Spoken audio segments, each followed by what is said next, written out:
अस्सलामुअलैकुम तमाम स्टूडेंट। उम्मीद है कि आप सब खैरियत से होंगे।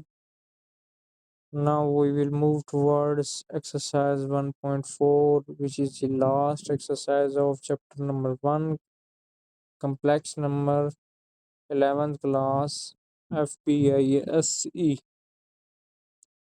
तो एक्सरसाइज 1.1 में क्वेश्चन नंबर 1 आपके पास है कि ये जो कम्प्लेक्स नंबर दिए हैं इनको पोलर फॉर्म में बनाना है।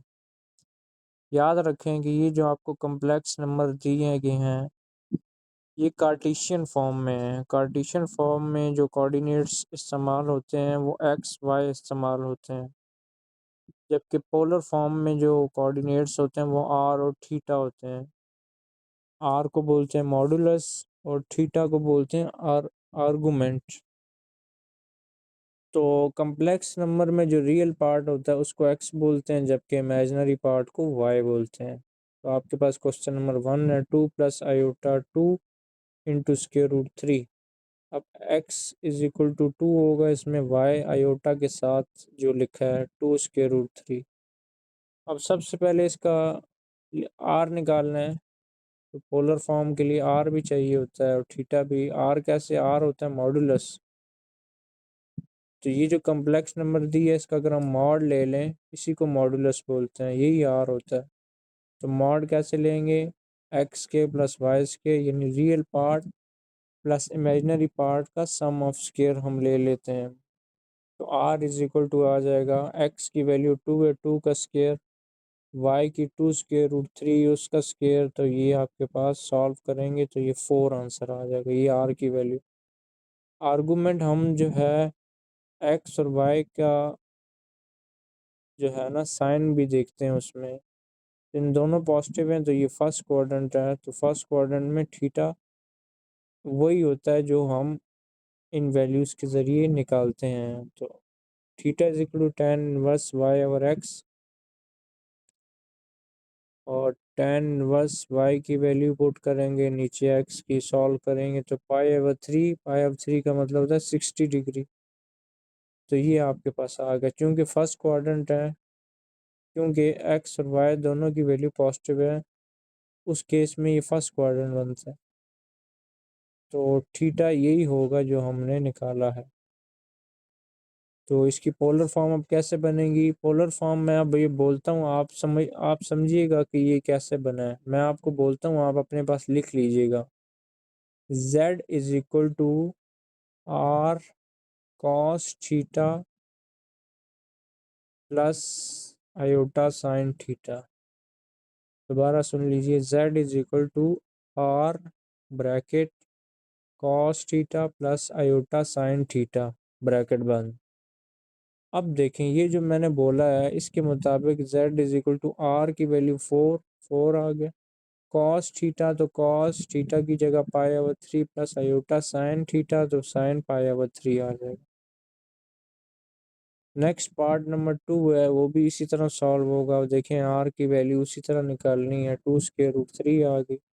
आर्गुमेंट हमने निकाला तो आपके पास -पाई/6 आ गया। अब देखें, क्वेश्चन को गौर से देखें तो x की वैल्यू +3 है, जबकि y की वैल्यू -√3 है। तो जब x पॉजिटिव है y नेगेटिव है तो ये आपके पास सेकंड फोर्थ क्वाड्रेंट बनता है। x पॉजिटिव हो y नेगेटिव हो, फोर्थ क्वाड्रेंट। तो फोर्थ क्वाड्रेंट में थीटा की वैल्यू क्या होती है? वो होती है जो ये आर्गुमेंट निकालते हैं। एक तो ये हमने आर्गुमेंट ये निकाला ना, अब असल जो आर्गुमेंट है इस क्वाड्रेंट के हिसाब से, इस क्वेश्चन के हिसाब से वो आएगा। अब मैं बोलता हूँ, आप समझिएगा उसको। Theta is equal to 2 pi minus argument, यानी वो जो है उसको थीटा डैश बोलते हैं। Theta dash is equal to 2 pi minus theta, यानी 2 पाई में से ये जो एंगल हम निकालेंगे इसको माइनस कर देंगे। तो अब फोर्थ क्वाड्रेंट के हिसाब से एंगल ये नहीं होगा पाई -पाई/6, बल्कि एंगल क्या होगा? 2 पाई में से इसको माइनस करना है, पाई/6 को जब सॉल्व करेंगे तो वो आएगा 2 पाई में से जब पाई/6 माइनस होगा 11 पाई/6, तो वो हमारा असल आर्गूमेंट होगा। अगर -पाई/6 भी लिख दें, -b साथ लिख कर अगर लिखें, जैसे z=2√3 cos -पाई/6 प्लस अयोटा साइन -पाई/6, ये भी ठीक है। लेकिन अगर माइनस हटा दें, उस क्वाड्रेंट को मेंशन करते हुए सॉल्व करें, तो ये 11 पाई/6 आपके पास एंगल आएगा। नेक्स्ट पार्ट नंबर 3 है, वो भी इसी तरह आर आपके पास निकल आएगा। दोनों एक्स और वाई दोनों नेगेटिव हैं, तो ये आपके पास थर्ड क्वाड्रेंट बनता है। थर्ड क्वाड्रेंट में आर्गुमेंट ये जो निकालते हैं वो क्या होता है, अब थर्ड क्वाड्रेंट में एंगल 180 से बढ़ जाता है। इसका मतलब वो ये एंगल थर्ड क्वाड्रेंट में लाया कर रहा है, तो हम थर्ड क्वाड्रेंट में पाई बोलते हैं 180 को, तो पाई में कुछ ऐड करेंगे तो तब थर्ड क्वाड्रेंट आता है। तो पाई और क्या ऐड करेंगे, जो आपके पास एंगल आया है आर्गुमेंट में पाई/4, तो ये ऐड करेंगे तो ये आपके पास 5 पाई/4 आ जाएगा। तो पोलर फॉर्म बनाएंगे इसकी, तो 5 पाई/4 मेंशन करेंगे।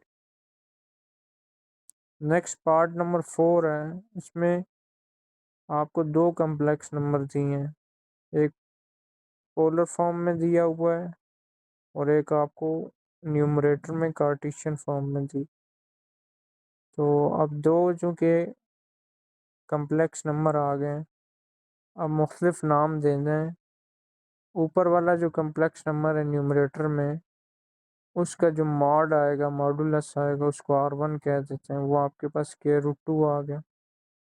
उसके आर्गुमेंट को θ1 बोल देंगे, जो कि आपके पास -पाई/4 आ गया।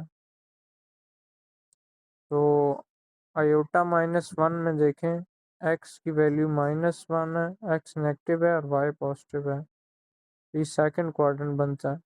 तो सेकंड क्वाड्रेंट में कोई भी चीज़ निकालते हैं तो 180 से माइनस होती है, तो पाई माइनस पाई/4 करेंगे, थीटा की 1 की वैल्यू 3 पाई/4 आ जाएगी।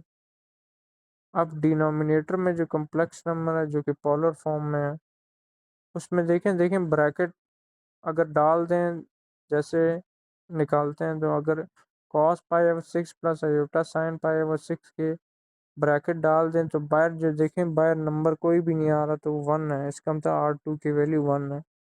θ2 कितना है, पाई/6 है। तो अब सिंगल जो है ना, सिंगल एक मॉड निकालना है, मॉडुलस, वो कैसे निकालेंगे, क्योंकि वो ये न्यूमरेटर डिनोमिनेटर में इन दोनों को डिवाइड करेंगे, स्क्वायर रूट 2 आ जाएगा। इसी तरह एंगल कैसे निकालेंगे, 3 पाई/4 θ1 माइनस θ2 करेंगे तो ये 7 पाई/12 आ जाएगा। यानी ये कंप्लीट जो फ्रैक्शनल फॉर्म में आपको कॉम्प्लेक्स नंबर दिया है, यानी एक न्यूमरेटर में एक डिनोमिनेटर, इसकी पोलर फॉर्म क्या बनेगी, z=, इस पूरे फ्रैक्शन का मॉडुलस क्या आया, स्क्वायर रूट 2, जो कि इनकी रेशियो के बराबर है। ऊपर वाले कम्प्लेक्स नंबर का मॉड, नीचे वाले कम्प्लेक्स नंबर का मॉड, इनको डिवाइड करेंगे तो r आएगा, तो इस पूरी फ्रैक्शन का मॉड आएगा वो स्क्वायर रूट 2। इसी तरह एंगल इनकी सब्ट्रैक्शन से निकालेंगे, और 7 पाई/12, तो ये आपके पास आ गए। इसमें जो मेन चीज़ याद रखनी है वो फार्मूला नोट कर लें। मॉड निकालने के लिए फार्मूला इस्तेमाल होता है R=√x² + y², जो कि आपको क्वेश्चन नंबर 1 में चौथे स्टेप में, ऊपर से चौथे स्टेप में फार्मूला लिखा हुआ है। और इसी तरह छठी लाइन में थीटा निकालने का फार्मूला लिखा है। अगर कोई और क्वाड्रेंट होगा, मसलन फर्स्ट क्वाड्रेंट में, तो थीटा यही होगा जो निकालेंगे, इसी को पोलर फॉर्म में पुट करेंगे। अगर सेकंड क्वाड्रेंट आ जाएगा तो उसके लिए आप जो है क्वेश्चन नंबर 4 में छठी लाइन देखें, θ1 = पाई माइनस पाई और 4, यानी सेकंड क्वाड्रेंट में जब भी आप अपना आर्गूमेंट निकालेंगे उसको पाई में से बस माइनस कर दें। जो आप अपना आर्गूमेंट निकालेंगे उसके साथ जो नेगेटिव होगा वो, और उसके शुरू में पाई आ जाएगा। अगर नेगेटिव उसके साथ नहीं है तो आपने खुद डालना है, यानी पाई माइनस वो जो भी एंगल होगा उसको माइनस करना है। थर्ड क्वाड्रेंट में थर्ड थर्ड क्वेश्चन देखें, second last step, theta is equal to pi plus pi और 4। यानी थर्ड क्वाड्रेंट में जब कोई कम्प्लेक्स नंबर लाई करता है तो आर्गूमेंट निकालने के लिए उसको पाई में ऐड कर देते हैं। जो आर्गूमेंट हम निकालते हैं with given values of x and y उसको पाई के अंदर ऐड कर देते हैं। और अगर फोर्थ क्वाड्रेंट में निकालना हो तो उसका तरीका ये है, उसका ये theta is equal to 2 pi minus theta dash. Theta dash को मैंने अभी आर्गूमेंट कहा, यानी जो भी हम एंगल निकालेंगे वो थीटा डैश होगा, उसको 2 पाई में से माइनस करें। और अगर आपको न्यूमरेटर डिनोमिनेटर में दो कम्प्लेक्स नंबर मिले तो दोनों के मॉड को अलग अलग निकाल कर उनको डिवाइड करना है, वो ओरिजिनल मॉड होगा, आर होगा। और उन दोनों के एंगल आर्गूमेंट अलग अलग निकाल के फिर पहले वाले से दूसरे वाले को माइनस करेंगे तो वो फिर उसका थीटा होगा। उम्मीद है कि आपको समझ आई होगी। मिलेंगे इंशाअल्लाह नेक्स्ट वीडियो में। वस्सलाम।